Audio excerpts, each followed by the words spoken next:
Pennsylvania is now recognized. Thank you, Mr. Speaker. I yield myself as much time as I shall consume. Mr. Speaker, I rise today in opposition to H.R. 7606 because, simply put, this bill does nothing in the immediate to lower food and fuel costs. Long before Russia's invasion of Ukraine, America's farm families and consumers were struggling with fractured supply chains, skyrocketing input costs, and historic levels of inflation, each of which continue to contribute to increased food prices and diminished inventories. Despite these crises, Democrats have neglected to take serious action to incentivize increased American production. In fact, we're here today to debate a bill that compounds the situation, further limiting American farmers' abilities to meet global food demand, and doubling down on the idea that more spending and big government will feed the world.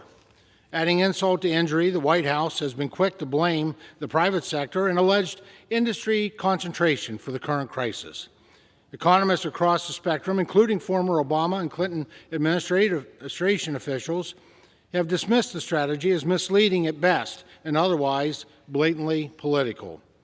So it is not surprising that, at the behest of the White House, we are debating a package where the anchor piece of legislation perpetuates a tired narrative of blame, duplicative existing authorities, ignores industry and producers, and undermines the Department of Justice.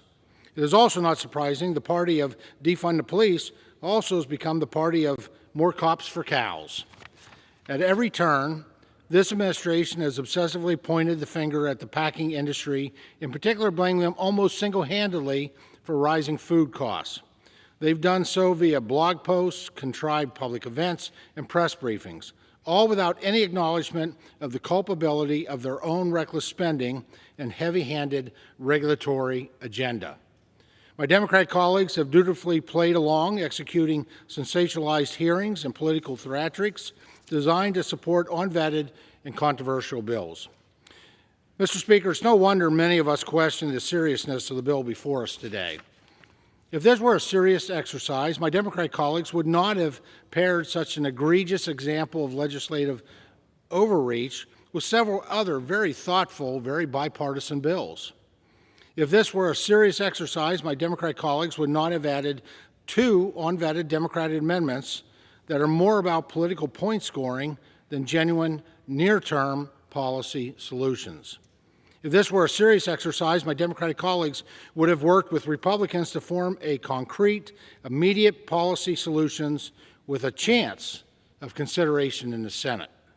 Now, I know both parties understand the gravity of these issues, and while we may have disagreements on policy, I was confident that we could find common ground solutions if given the opportunity.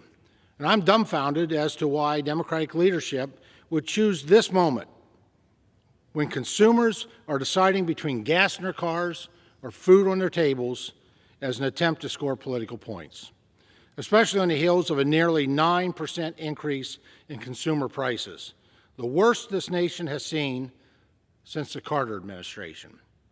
So Republicans forged ahead and we developed solutions.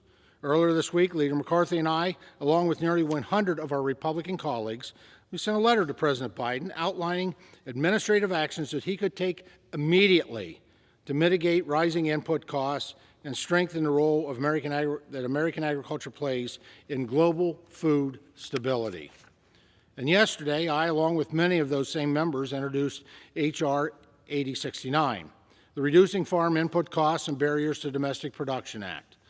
This bill would reverse many of the more harmful regulatory burdens spearheaded by this administration, address escalating input costs, and provide certainty to farmers, ranchers, agribusinesses, and other entities across the food and agriculture supply chain.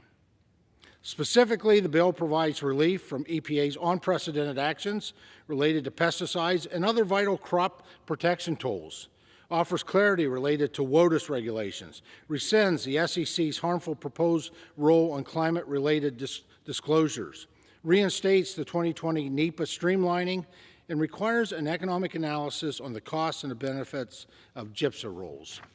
All actions which would provide immediate relief to our farm families and households across the globe. And all were rejected by the Rules Committee majority as amendments to the bill before us. The letter and this bill stand in stark contrast to what we've seen from the White House and the Democrats in Congress and their efforts to scapegoat private industry for skyrocketing gas prices and sustained supply chain failures. So in short, the crisis we're facing cannot and will not be mitigated with unfunded mandates, duplicative authorities, politicized agencies, and big government, all of which are laced into H.R. 7606.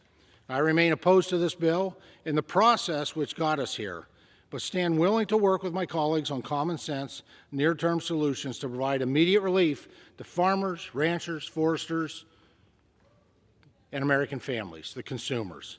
And with that, I reserve the balance of my time.